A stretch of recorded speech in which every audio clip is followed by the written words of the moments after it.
Thanks for being here. You could have been in an escape room tonight, but you're not.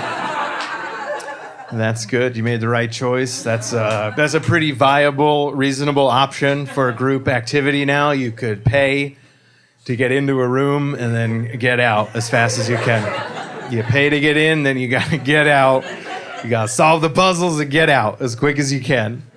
You don't get any money back if you get out sooner. You don't go to a better room or anything. You just leave. You just have to get out.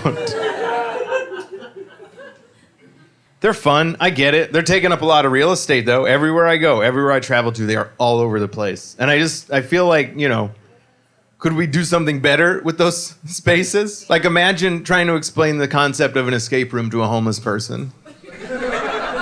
You'd be like, you pay to get in, but you better get out.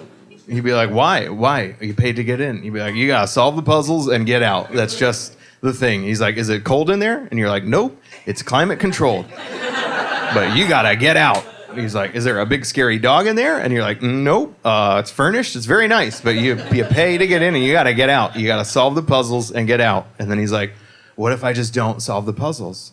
And then you're like, you're being ridiculous. And he's like, I think you're being ridiculous. And he's right. He's the right one in that scenario. I've done an escape room. I did one with my girlfriend recently, and I highly recommend doing them with a significant other. It's a nice test, nice teamwork test. You never know when the two of you are going to have to, get out of a room together, I guess. I was worried that we'd be in the escape room and then we'd get into an argument and then I would have two things that I was trying to figure my way out of, But that was not the case. We were good. I think about escaping quite a bit, in the general sense. Maybe living in a furnished van. That seems pretty fun. A lot of young people are doing that nowadays. I went down an internet wormhole, There's these videos on YouTube of people living in vans, young people living in vans. They were stoked on it, too. Nobody was upset about it. I was always taught, don't live in your vehicle. Don't ever do that. Literally do everything you can to never live in your vehicle. Fight it as hard as you can.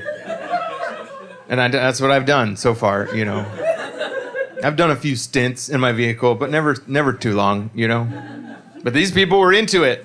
They were into it. They were like, it's not living in a van, it's van life. They had a name for it. It's van life.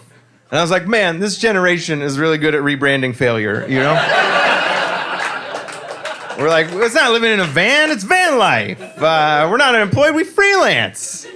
We're not drowning in student debt, we're swimming in it. We're staying afloat by living in vans. It's perfect. It works.